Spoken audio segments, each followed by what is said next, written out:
Let's call the meeting to order. Terry Reynolds, would you do the invitation for us, please? If I could ask everyone to stand, please. And remain standing for the pledge.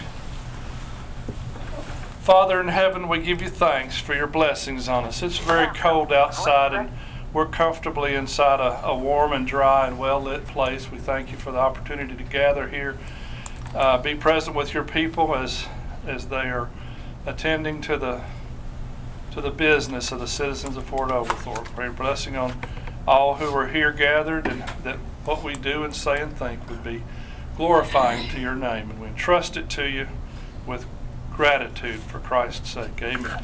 Face the flag. I pledge allegiance to the flag of the United States of America and to the republic for which it stands, one nation, under God, indivisible, with liberty and justice for all. You may be seated. Thank you.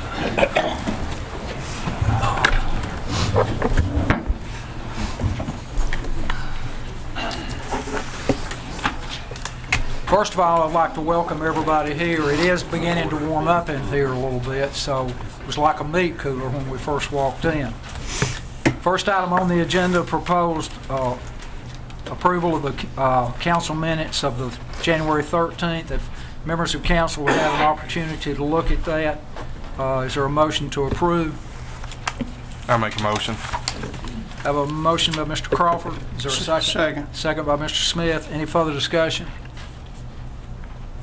Mr. Gray? Yes. Mr. Crawford? Yes. Ms. Stinney? Yes. Mr. Smith? Yeah. Motion carried unanimous. Next item on the agenda is last council meeting,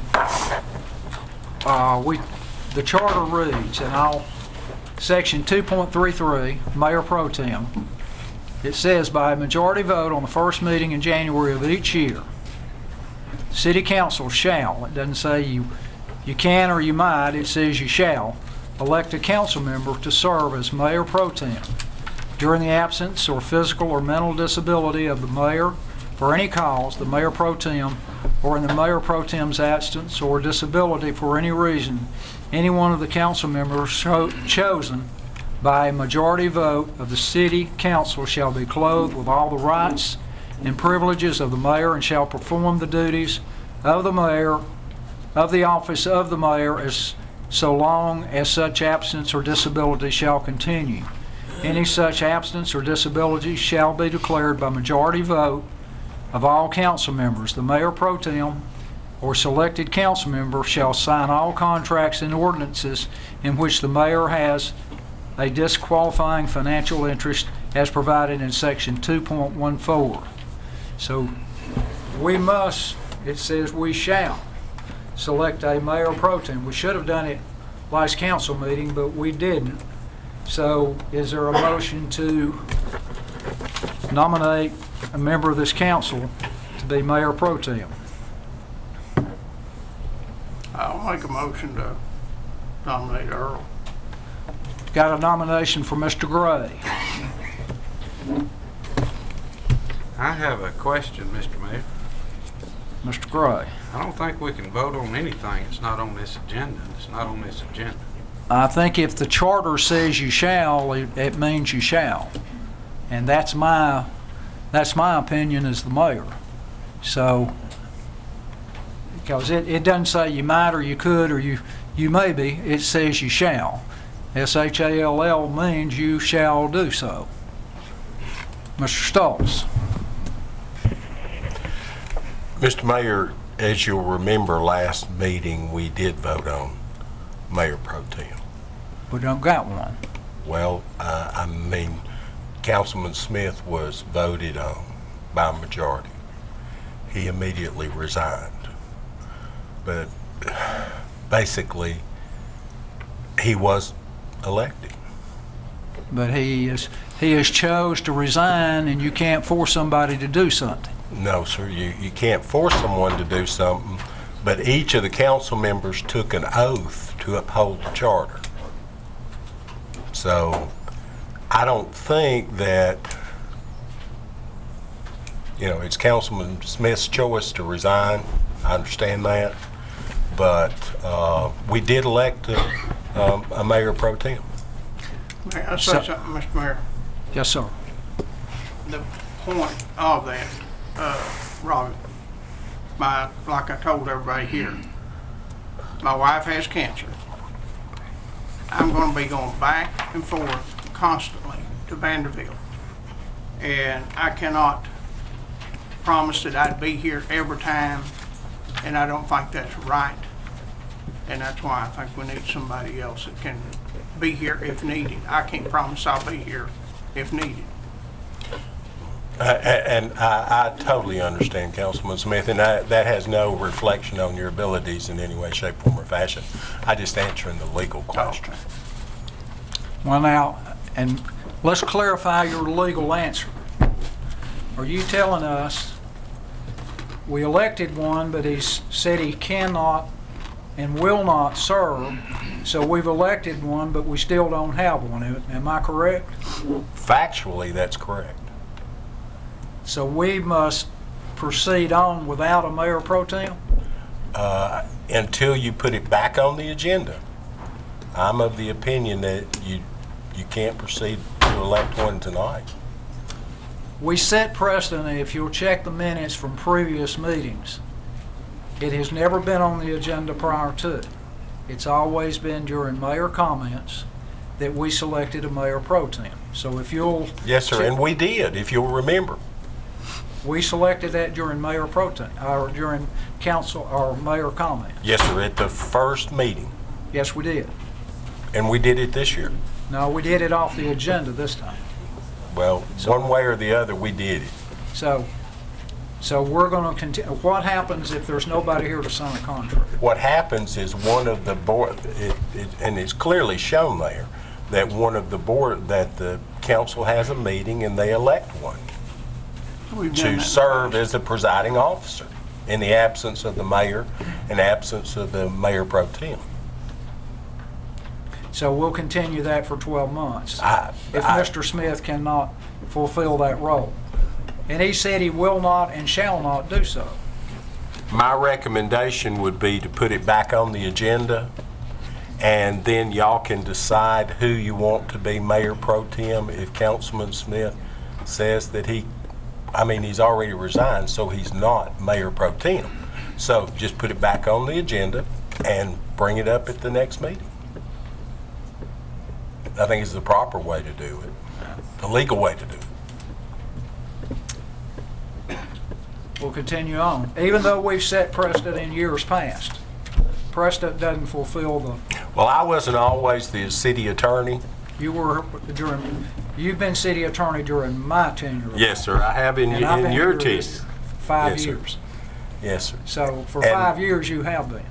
And in and I don't remember how we did it in past, but basically, that's my opinion, it needs to be put on the agenda. Well, we'll get it on the next meeting, and I don't have a dog in this race, because if a mayor pro tem, if he functions in my behalf, I'm not here anyway, so that's, and they could and will be sometime during the 12-month period of time, then I may or may not be here.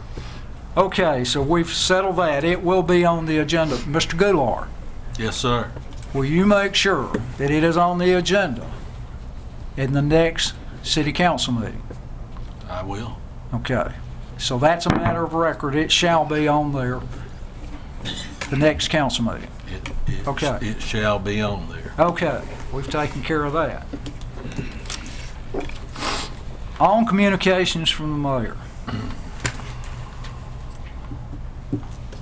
We lost 2 very good employees this past week. Mike Fowler, which was a building inspector, came here from Calhoun, Georgia. Very skilled, very qualified, certified in all the areas that he needed to be. He chose to go back to Calhoun, and they gave him his job back. He was a very skilled individual. I hate to lose him. He has gone back to Calhoun. It's very difficult to find somebody that's certified in all departments that they need to be under Georgia state law.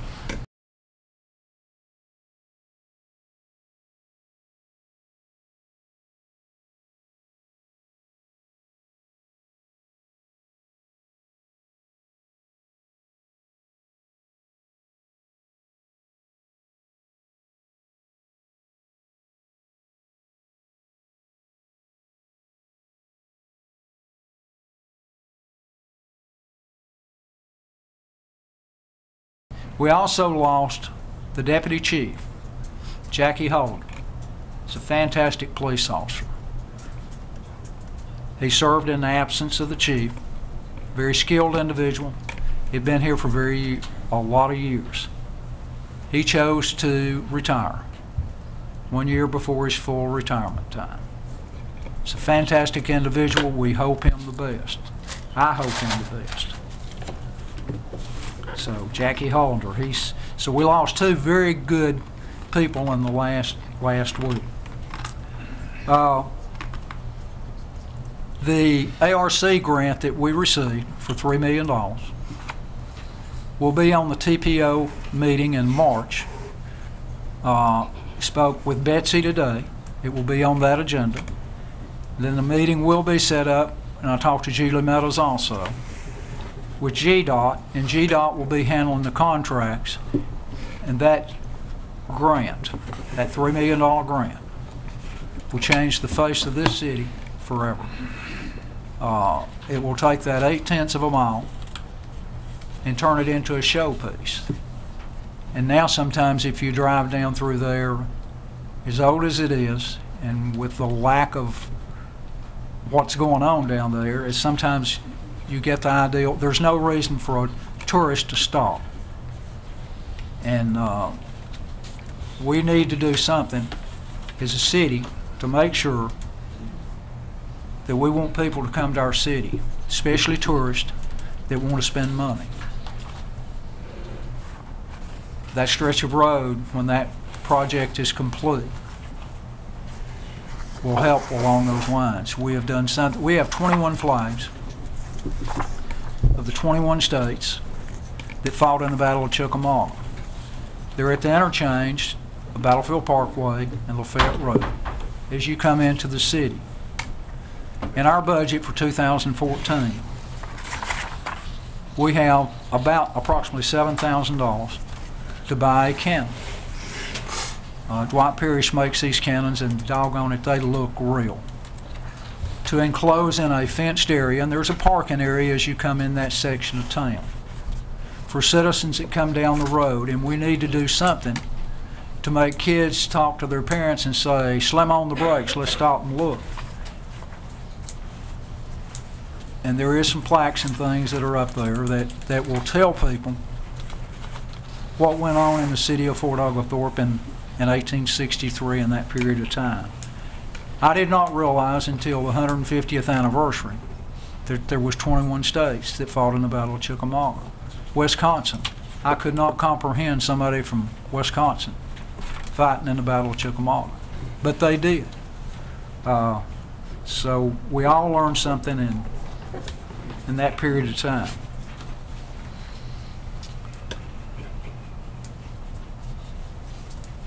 So that, enough said on that. Next item on the agenda is executive session. Do we have something we need to go to executive session about tonight? Yes, sir, I understand we do. What will we need to go to? It's going to be personnel issues and litigation issues. Is there a motion to go into executive session for personnel and litigation? Make a motion. Motion by Mr. Smith. Second. Second by Mr. Crawford. All those in favor say aye. Aye. This council's in executive session. We shall return like McCarthy. Hope it don't take that long.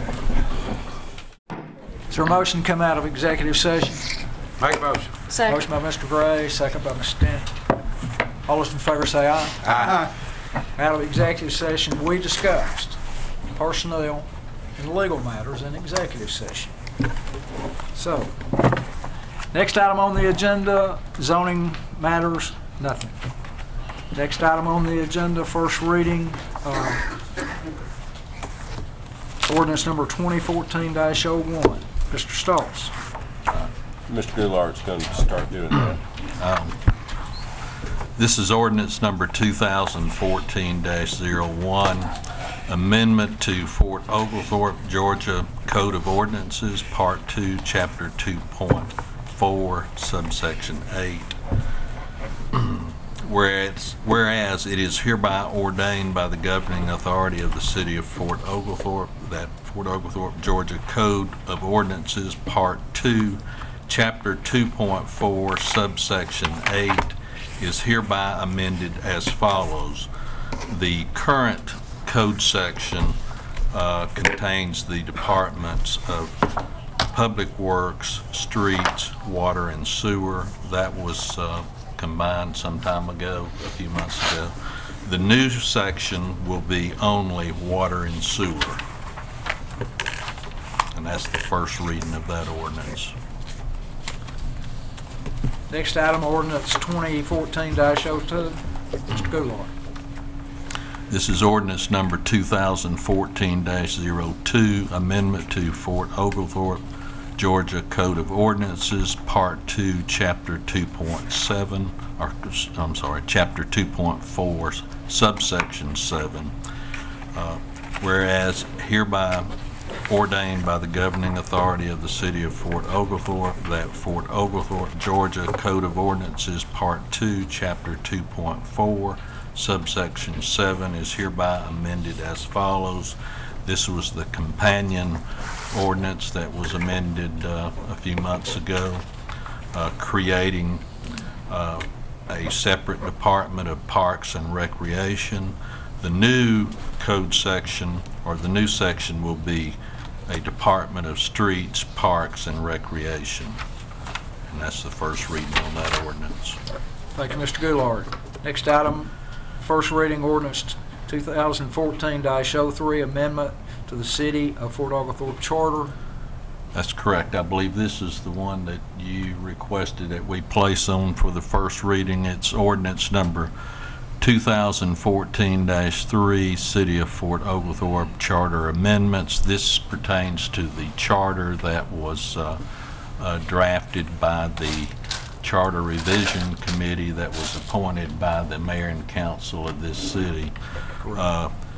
That charter is currently, has been advertised as instructed and is on file in the clerk's office of the Superior Court and is on file here with the city clerk for your review.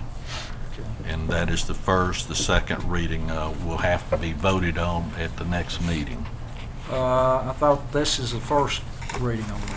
It is, but the state law requires that it be read on the second, and then we read it in accordance with our charter on the third. Okay. So you got two readings coming out. Okay. For clarification, Mayor, that's two approvals. That's correct. Okay. So you have to To be vote on voted it. on twice. Yes, sir. You have to vote on it the next time it's read, and then the Vote next on the time. third with a public hearing. Yes, sir. Okay. Next item on the agenda, resolutions, we have none. Next item, unfinished business, we have none. Under new business, proposed approval to appoint a council member to the Downtown Development Authority. Mr. Goulart. Yes, sir. There are currently two vacancies. One of the vacancies requires a member of the council to be on that authority.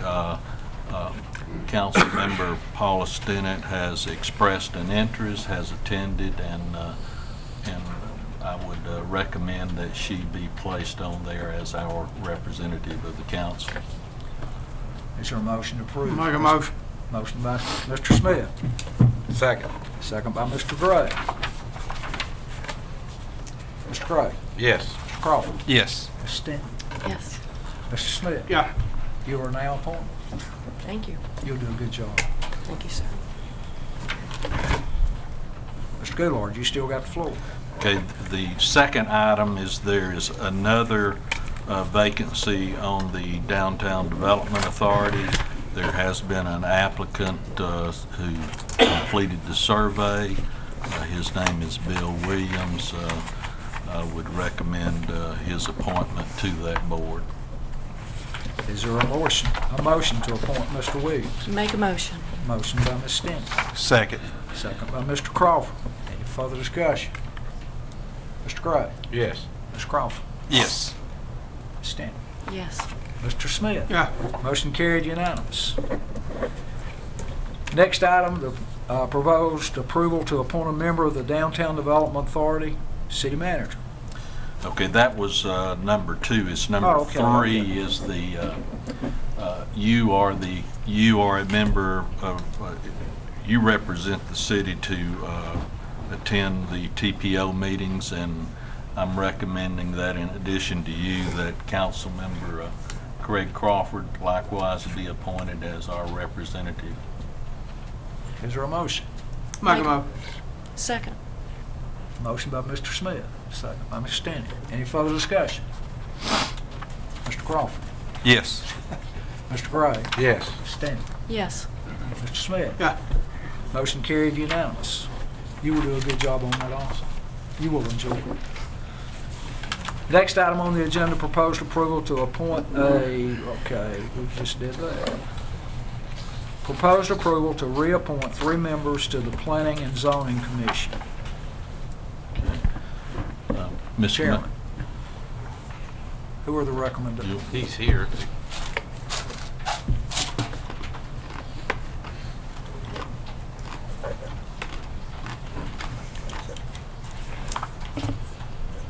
I'm Ed Kirkland, the Planning and Zoning Commission, and we just asked the council if they would to reappoint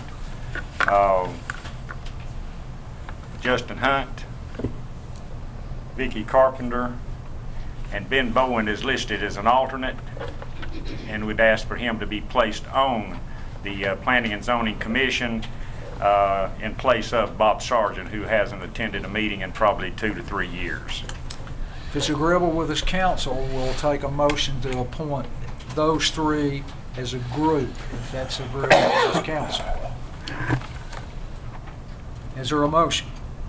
Make a motion. Motion by Mr. Smith, I second. second by Mr. Crawford. Any further discussion? Mr. Gray? Yes. Mr. Crawford? Yes. Ms. Stanton? Yes. Mr. Smith? Yeah. Motion carried unanimous.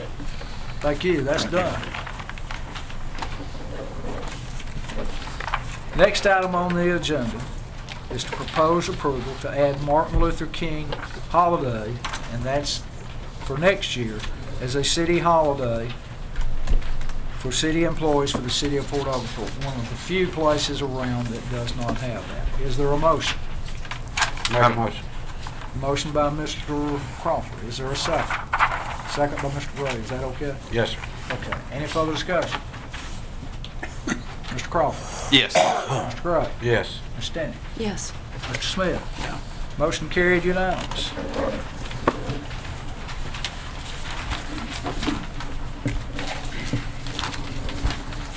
Next item under new business, proposed approval for engineering.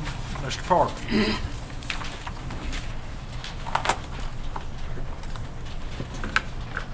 This is a request to amend an existing agreement we have with CTI engineers.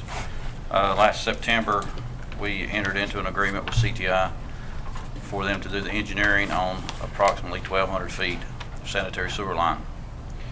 At that time, we were going to try to piggyback that on with a project Catoosa County was doing, but because of the cost, we were advised that it would exceed what we would be able to allow to do under Georgia law without competitive bidding. So we stopped it and we've revisited the whole area. And so what I'm proposing is an amendment to the existing contract we have with CTI to expand that project to about 4,600 linear feet of sewer in a predominantly commercial area of north area of Maxwell Road. And then it would be advertised for bid for construction as we would normally do any other project. Is there a motion to approve? Make a motion. Motion by Mr. Smith. Second. Second by Mr. Crawford. Any further discussion? Mr. Gray? Yes. Mr. Crawford? Yes. Ms. Stanton? Yes. Mr. Smith? Yeah. Motion carried unanimous. Mr. Parker, you're still on. Item 7 is a request to apply for a community development block grant. This would be for sewer service on the Redbud Road area. There are a few city residents that have been annexed into the city on Redbud, 3 or 4, I think. This would be a grant from the state, $500,000, and it would be for low to moderate income to install sewer. For the low to moderate income, it would be a complete service from the house to the main. And all you're approving at this point is authorization for us to apply for the grant. That's the first step required by the DCA, is that we have to have council approval to apply. Is there a motion to approve? Make a motion. Motion by Mr. Gray. Second. Second by Mr. Crawford. Any further discussion?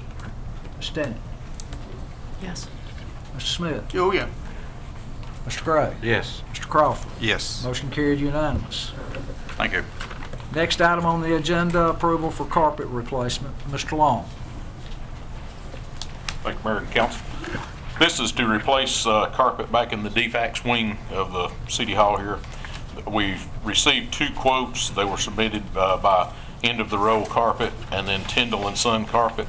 The most reasonable quote was submitted by Tyndall and Sons, would be a 26-ounce commercial carpet with the carpet 6-inch baseboards around it, like it's currently in the facility, and requesting to approve not to exceed $19,000, and this is a line item in the 2014 maintenance budget for that department. Is there a motion to approve?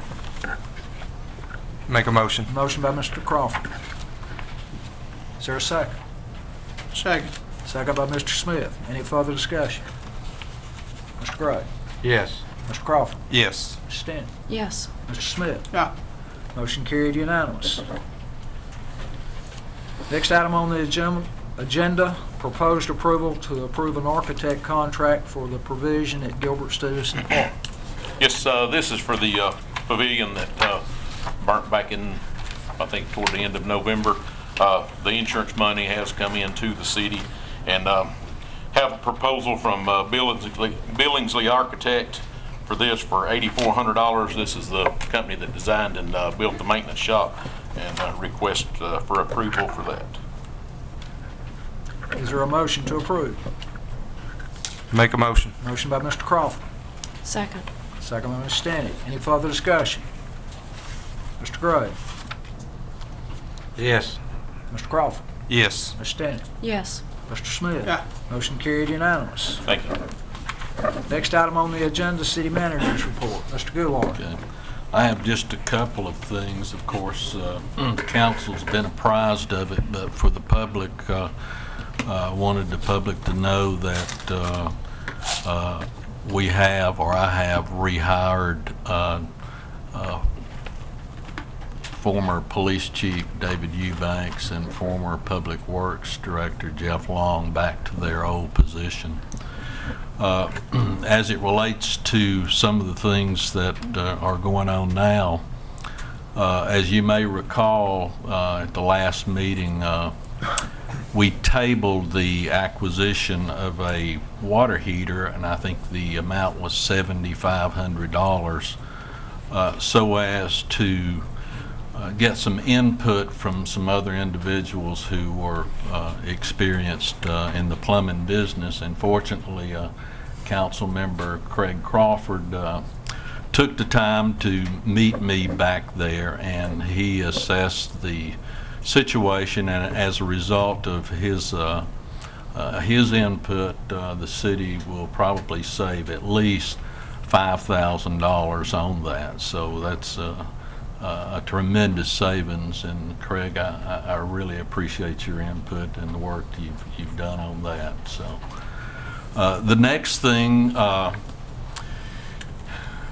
after I rehired Jeff Long, of course, when Jeff was terminated, one of his responsibilities was to administer the trail grants. And as you all know, we have a substantial number of walking trails, and we've been working on them for some time. But he was successful prior to his termination in obtaining a $100,000 trail grant.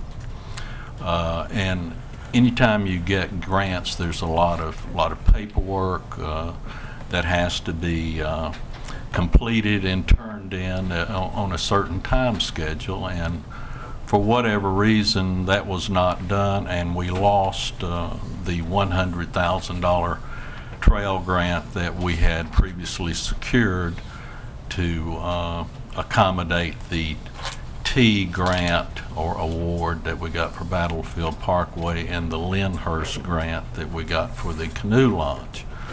Fortunately, Jeff made a few calls, talked to the people that administered the trail grant, and convinced them that we were going to complete the project, that we were going to do it, and they agreed to reallocate the $100,000. So, Jeff, thank you very much for doing that. It saved us $100,000 on that trail. And that's pretty much all I've got to report. Thank you, Mr. Goulart. Next item on the agenda is City Council comments. Ms. Stanton. Thank you, Council, for appointing me to the DDA, and I look forward to attending. Last meeting, Jeff Everson was there, and he was very enthusiastic, and I think he really is going to inspire people to reach out and make this a wonderful project. So thank you, everyone, and I look forward to working on that committee. Is that it? Yes, sir. Mr. Smith. Yeah, what you just said, you told me about it the other day, that was a shock. And thanks. That's all I got. Is that it? Mr. Crowe. Yep. I have nothing, sir. Mr. Croft.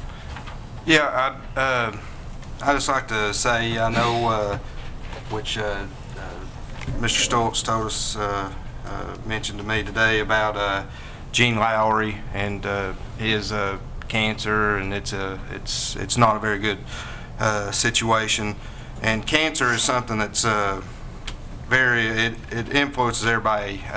It's in everybody's life. I mean, directly or indirectly, it's part of our life. And I know Councilman Smith's having a rough time, and I went this week down to Chick-fil-A, and February 25th, Councilman Smith, we're going to have a June Smith night. It's a spirit night down there, and they're going to donate any some of the proceeds, 10% of what sales are done from 6 to 8, and I talked it over with the mayor, I talked it over with Mr. Goulart, and asked Brian back there if he would put it on the website, and anybody else. I know Mr. Rogers does Restore Fort O, and he's going to put it on there, and if we can just get the word out, it's more, you know, they're going to donate that to you, and hopefully it helps. So I know it don't fix anything, but hopefully it'll go a long way. I appreciate that. That's very honest.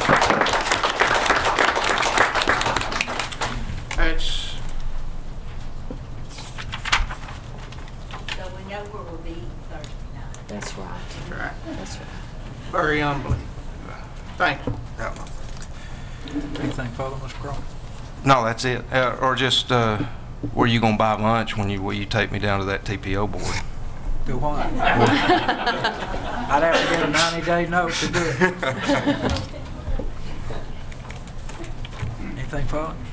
No, Is that I'm it? good. I'm good. Okay. Next item on the agenda, citizens petitions. Chris McKeever, I think you're first.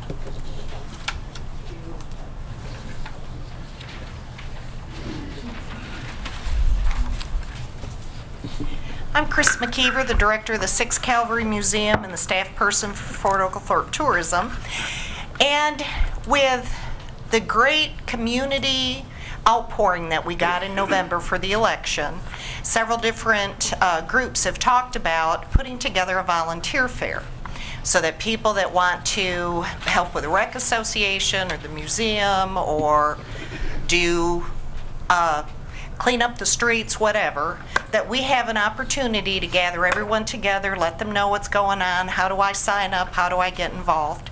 And so we will be doing at least 2 volunteer fairs in the month of February, more towards the end of the month. We'll have one during the day and one at night.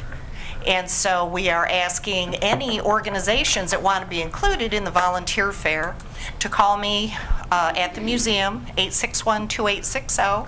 We'll get all your information. We'll have displays, and everybody can sign up to be a volunteer. Then those people that are interested for this particular thing will be sent to the person in charge. And so we'll have a lot of people to work the rec games and all kinds of good things. The other thing I wanted to bring to your attention is there will be a series of Civil War talks on the Fighting 6th Cavalry and also the Medal of Honor and some other very interesting topics held on each Saturday in February from 1 till 2:30 at the community room of the Catoosa County Library. So I figure if I give this to our city manager, we can get it on the city website. And I also have flyers if anyone would take one to put up in their business. But we have 4 exciting programs. And while the Battle of Chickamauga celebrated its 150th in 2013, there's still lots more of commemoration for the American Civil War through 2015. And so we want to keep all of that going. So thank you very much. Thank you. I got a question for Ms. McKeever real quick. Yes, Mr. Crawford. And you might can explain this better than I can, but I would like to say, talk about what you spearheaded with the Modern Woodman and the fundraiser we had where it helped raise $5,000 for the LFORA and the kids there, and I appreciate that. Thank you. Oh, thank you. Lisa Lewis is our Modern Woodman of America representative, and if you walk the trail, you'll see the signs that the crepe myrtles were provided by Modern Woodman. And so at the end of the year, much like in any grant funding, Lisa called and said, I have one $2,500 grant that didn't get used. Do you know anybody who could use money? Come on. So the Rec Association put together, and I didn't win the iPad, I'll point out. I bought a lot of tickets. They raffled an iPad, and Modern Woodman matches up to $2,500. And so Gene Lowry's concert on Friday was also one of those community grant matches. So they collected the money, and they will get $2,500 for Modern Woodman. So every 3 years you're eligible. Modern Woodman has helped the museum, the Center for Hope, Fort Oglethorpe Tourism. They helped with fireworks 2 years ago. So they're just a very community-minded fraternal order. So thank you. Thank you. Thank you, Chris.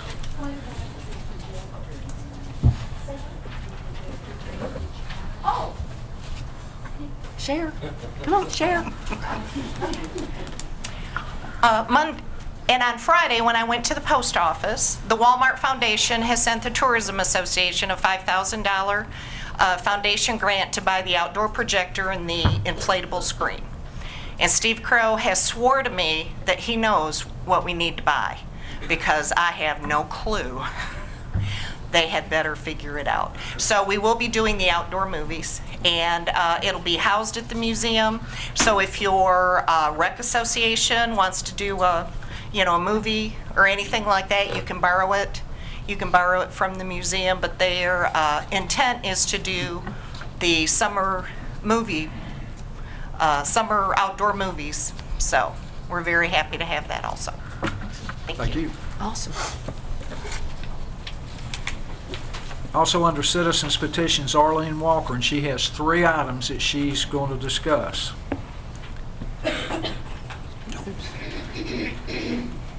Arlene Walker, Fort Oglethorpe. I'll be brief because some of the questions I had have already been answered. The first thing that I'm on here for is publications of the city charter. It was missed by mistake and error, and thank you, Mr. Stoltz, for apologizing for that at our last meeting. 2 meetings ago. 2 meetings ago. And it's here and advertised properly and correctly. And my other question was it at the clerk's office, and you answered that for me. So that's good to know that we're back rolling again. So how many of the new councilmen, I mean, have you read the charter that the chosen council charter members proposed? Okay, good, very good. That's what I had to ask for that. So, I liked your mottos that you had, because I think you'll find when you read that charter, for the people, by the people. If it's not right, don't do it. And the voice of the people, we're here for the people. That charter reflects that very much so. And it did, again, just to reiterate on some of the things that Mr. Stoltz shared at the last council meeting, it brings a lot of clarity to who does what and when, and we really needed that, so I appreciate that as well.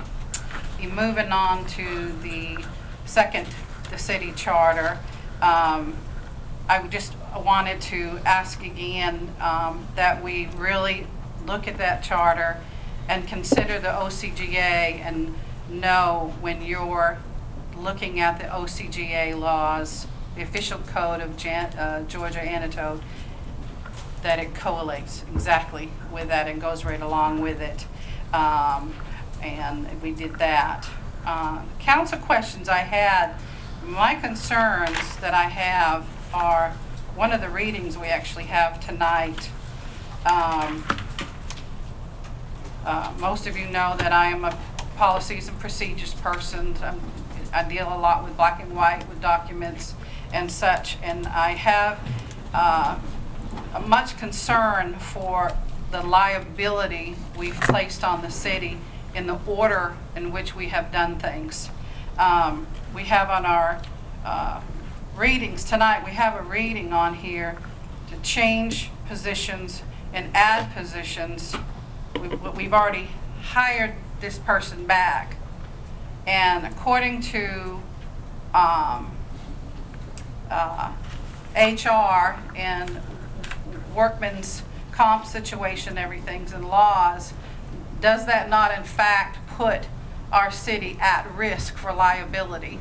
I mean, we've hired a position back that didn't exist and doesn't exist until the proper readings have already done. And should we have not allowed these readings to happen, wait the 6-9 weeks it takes, and then hire those people back? I mean, I understand the hiring back and all, but in HR, that puts the city at a liability. They're not officially an employee, not according to our ordinances, not according to what we should be following in the OCGA. It's not an ordinance yet. It's not been passed yet. We've hired this person back for a position that does not exist.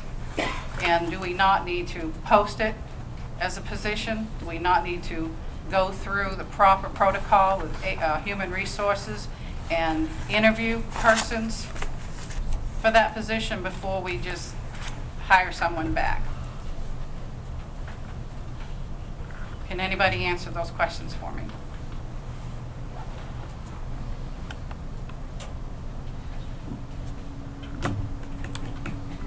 God forbid if a city person that we're paying for and it's on payroll, God forbid, has an accident while on the job and they're not legally an employee of this city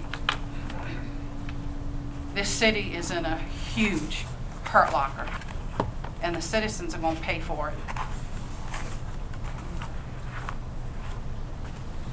No one can answer my questions. Mr. Mayor, so we won't keep kicking this can down the road, that deals with personnel issues, and we discussed those issues briefly in the executive session, and I don't really feel at liberty to discuss it in an open meeting until it's been finally resolved. and I'm not trying to cut you short, but that would be my response to you. Okay, so let me shorten my question. Is not following proper protocol according to OCGA and Human Resources state laws, is it not a liability to the city to hire someone in a position that does not exist? I disagree with your assessment of what you're saying. I totally disagree with it. Okay. Okay. All right. And if I may, I also represent a group of citizens now, and there were 37 pages sent to the senator's office, large packet, and now has gone to the General Assembly with situations that citizens have brought to my attention and the group's attention, and just wanted to give you a brief copy of what was sent down there.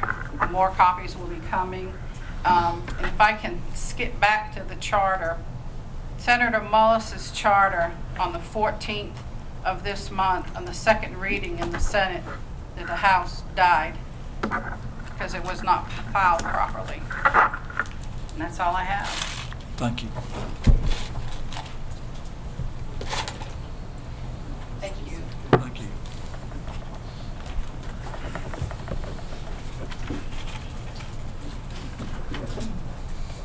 Ron Hodges.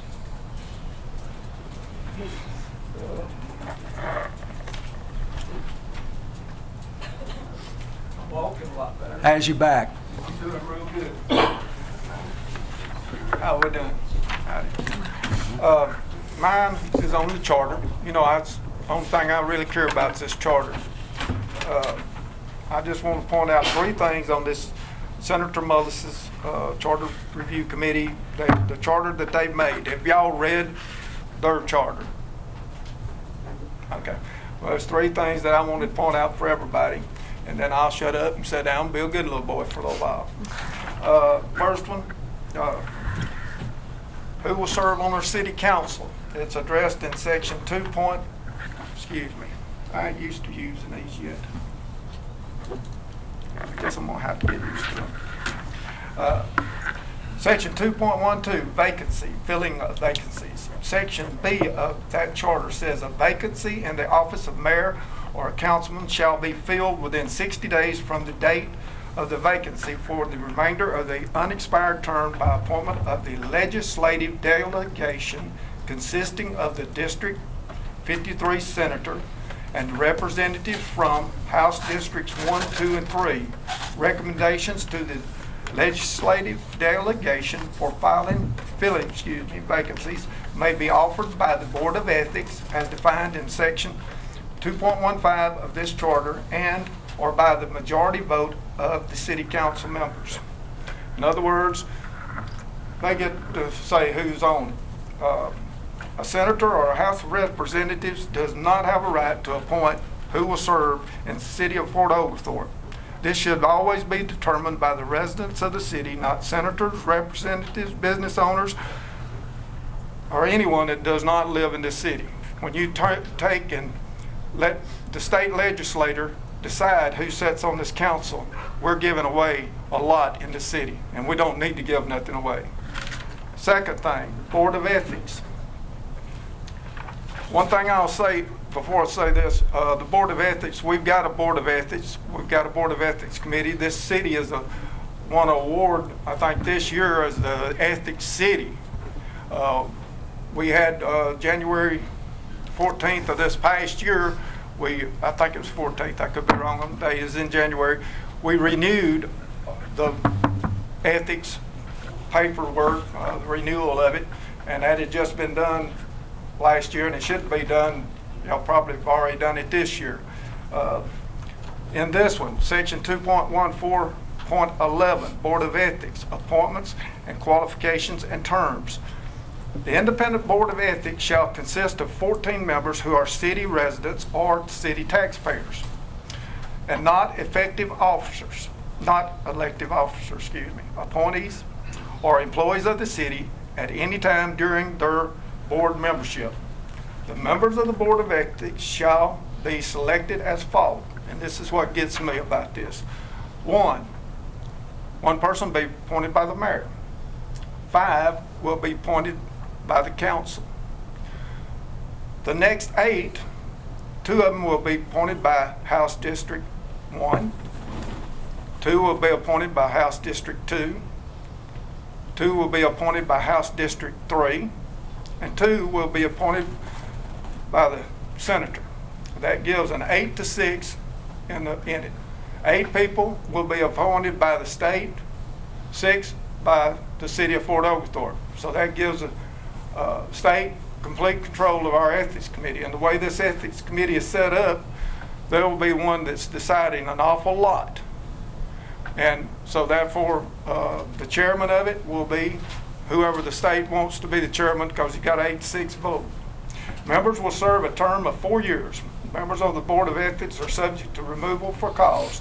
The members shall elect a chairman and officers upon the first meeting of each calendar year. Members shall attend the Georgia Government Transparency and Campaign Finance Commission training workshop. Candidates, public officials, and other interested persons which teaches the ethics in Georgia and Government Act and how it applies to candidates and public officials. Who's going to pay for this? Is this something that the city of Fort Oglethorpe is going to have to pay for all these 14 people to go down here and take these classes? We've had an ethics committee for a long time, and they've never been used, never sent to any classes or anything. Is this something else that the city of Fort Oglethorpe is going to take on, is paying for this, because that's going to be a chunk of change. We have an ethics board. The senator, representative, city council, or citizens did not ask that any problems be given to them. Resolution 2013-01, City of Ethics Renewal, was signed January the 14th, 2013 by the mayor and the city council. Since Senator Mullis' charter says that we have to send the ethics committees for training, does this mean that the state will pay for it, or are we going to have to pay for it? Last thing, and then I'll be real quiet. The voting right. Powers and duties of the mayor. When we had our election, we voted in the mayor with the right to vote. When you take the right to vote away from the mayor, you take away 1/5 of the people's voice, because you got 5 people sitting on our council. We've got 1 chair that's empty. That's bad for this city, and it's been empty too long, and it needs to be filled one way or the other. But we've got 5 people up here, so you got 1/5 of our voice is going to be gone if the mayor doesn't get to vote, and the only way he gets to vote anyway is in a tie. So section 2.32, powers and duty of the mayor. Preside at all meetings of the city council and shall have the right to take part in deliberations, but shall not vote on issues, ordinances, or legislation. One last thing. When we voted in the mayor and y'all, with y'all's rights, what y'all have. To take it away in midstream like that's wrong. If you want to do it at election time, that's one thing, but that's taking away the people's voice. And that's what y'all, everybody up here said, we're for the people, it's the people's voice. Right here's 3 things that takes our voice away from us. If we can't appoint, if y'all can't or we can't appoint who sits up here in a case of a vacancy, that's taking our rights away. If we've got an ethics committee that is run by the state, it's got 8 people to 6 people, which that gives them control of it. That's taking our voice completely away, and the ethics committee, according to this, is one that's going to be running the place. So I thank you. I ask y'all to look over it before you come up with this next vote and all this stuff. As far as the state's charter, Senator Mullis's proposed charter, all it says in here in the House resolution and the Senate resolution is 2 things. They are supposed to decide if we need to do anything. That's all it says. It does not nowhere in here say anything about writing a charter. Period. It's not in here. The charter needs to be done by the city. If y'all don't like our charter, if y'all got a problem with the charter that the Charter Review Committee done, then appoint a charter committee. Do something else. I do not like the state trying to run the city. I'm not political, don't care about politics, but I don't like anybody that gives the state the right to run the city of Fort Oglethorpe or any city. Thank you.